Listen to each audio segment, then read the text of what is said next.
एक बात हुड्डा साहब ने खास करके मेरे खिलाफ कही, अभी कल ही कही, क्या कि ये तो बौखलाहट है जिसमें से ये उल्टे सीधे बयान दे रहे हैं। ऐसे कर्मचारी जो पॉलिटिकली एफिलिएशन दिखाते हैं अपने, ऐसे लोगों की पहचान भी हो रही है, बल्कि उसमें से कुछ लोगों को हमने सस्पेंड भी कर दिया है, नोटिस दिया है। उस नोटिस के बाद उनका जो भी उनके खिलाफ कार्रवाई करनी होगी करेंगे। लेकिन चूंकि सारा कुछ एम्प्लॉइज हर बूथ के ऊपर उनका एक सिस्टम होता है, वहां कांग्रेस के लोगों के लिए बहुत कुछ किया जा सकता है, एम्प्लॉय गड़बड़ करने पर आ जाए। मैंने उनको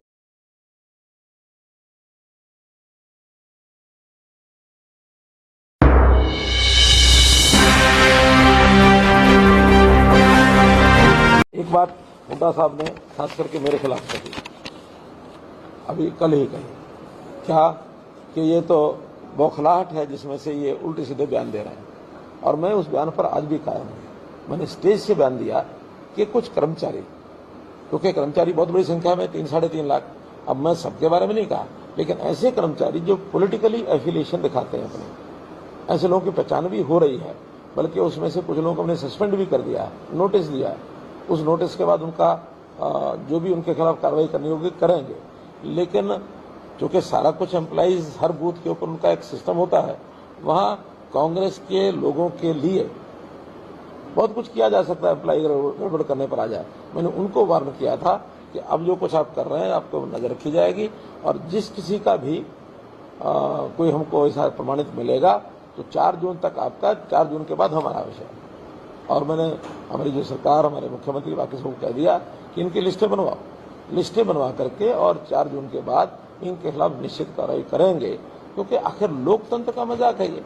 यानी कैसे, जैसे कहावत कही जाती है, क्या खेत ही बाढ़ को खाने लग जाएगी, बाढ़ ही खेत को खाने लग जाएगी तो खेत को बचाएगा कौन? आखिरी कर्मचारियों का दायित्व है कि एक निष्पक्ष चुनाव लोकतांत्रिक तरीके से कराएं, ये हमारी कर्मचारियों की है। अभी तो 4 मुझे ध्यान में है, लेकिन और रिपोर्ट सब आ रही है, और उन 4 में ग्रॉस इंडिसिप्लिन किया। नहीं, वो इसके कारण से नहीं हुआ, वो तो और क्या है कि एक नियम होता है आचार संहिता का कि कोई भी पॉलिटिकल पार्टी ऐसा कोई काम घोषणा नहीं कर सकती जिससे वोटर के ऊपर प्रभाव पड़े, उसको आकर्षित करने के लिए। और सरकारी कर्मचारी भी ऐसा कोई काम नहीं कर सकता जिसके कारण से वोटर के ऊपर उसको परेशान करने के लिए, और वो सरकार से, क्योंकि सरकारी कर्मचारी है तो सरकार से ही दूर होगा, दुखी होगा, तो जिसके कारण से वो वोटर खिन्न हो जाए। अभी एक ऐसा सर्कुलर निकाल दिया जिसके कारण से 2 महीने ओल्ड एज पेंशन लगभग 25,000 लोगों की रुक गई, जबकि ऐसा निकाल नहीं सकते नोटिस। जो चीज आचार संहिता 16 मार्च को थी, 16 मार्च के बाद 4 जून तक कोई नया सर्कुलर, हाँ लॉ एंड ऑर्डर की स्थिति को मेंटेन करना है या इस प्रकार का कोई आपात स्थिति आ जाए उसके लिए सरकार कर सकती है, लेकिन नॉर्मल रूटीन का कोई नियम, इम्प्लीमेंटेशन भी जो पहले हो रही है, नई इम्प्लीमेंटेशन आचार संहिता से लेकर के और आचार संहिता समाप्ति तक कुछ नहीं किया जा सकता।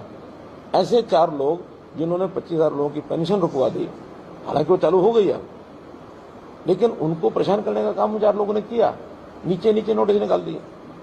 अब मुझे एक जगह पर, शायद सोनीपत में था या किसी एक शहर में, वहां कुछ दुकानें यूएलबी के लोगों ने सील कर दी। कोई पुराना विषय चला आ रहा है, हो सकता है दुकानदार की गलती हो, लेकिन आज कुछ नहीं कर सकते। आप आचार संहिता से पहले करो या समाप्ति के बाद करो। ये जो 1.5 महीने का कार्यकाल होता है, इसमें कोई नया इम्प्लीमेंटेशन सरकार का कोई अधिकारी कर्मचारी नहीं कर सकता। ये आचार संहिता का उल्लंघन, उनके ऊपर भी तौला लटकेगी। वो हमने लिखा है आचार चुनाव आयोग को कि इनके खिलाफ कार्रवाई करिए। वो तो आप जान ही सकते हैं, राजनीतिक एफिलिएशन, कम से कम भारतीय जनता पार्टी ने तो इसमें से अपना पल्ला झाड़ा कि कोई आदमी, कोई सरकारी कर्मचारी पॉलिटिकल एफिलिएशन, हाँ उसका वोट देने का अधिकार है, जिसको देना दे, लेकिन किसी पार्टी के लिए काम करना भारतीय जनता पार्टी नहीं करवाती है।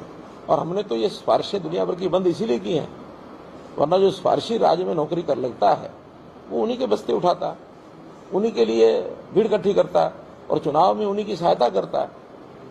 अच्छा सर, जो बोगस वोटिंग की बात की है, कौन सी लोकसभा में या फिर कौन सी विधानसभा में होनी चाहिए, बता दीजिए। मोटे रूप से ये रोहतक, सिरसा, इनमें से ये विषय आ रहे हैं। चलो फिर एक बार एक दो विषय और हैं। तो मैं इस बात में मैं हुड्डा जी को चैलेंज करता हूं कि जो कुछ उन्होंने कहा है उस तकलीफ के कारण से कहा है कि मेरे कहने के बाद उनको तकलीफ हुई तो क्यों हुई। उनको तकलीफ इसलिए हुई कि उन्होंने इसको कराया है, और कराया है तो जिनसे कराया है उनके नाम सामने आएंगे और कुछ ना कुछ लोगों को हम बाहर करेंगे। और बाहर करेंगे तो ये कर्मचारी भी समझ जाएगा कि क्यों किया गया। ऐसा कर्मचारियों का उपयोग पॉलिटिकल एंड्स को अपने संवारने के लिए किसी पार्टी को नहीं करना चाहिए।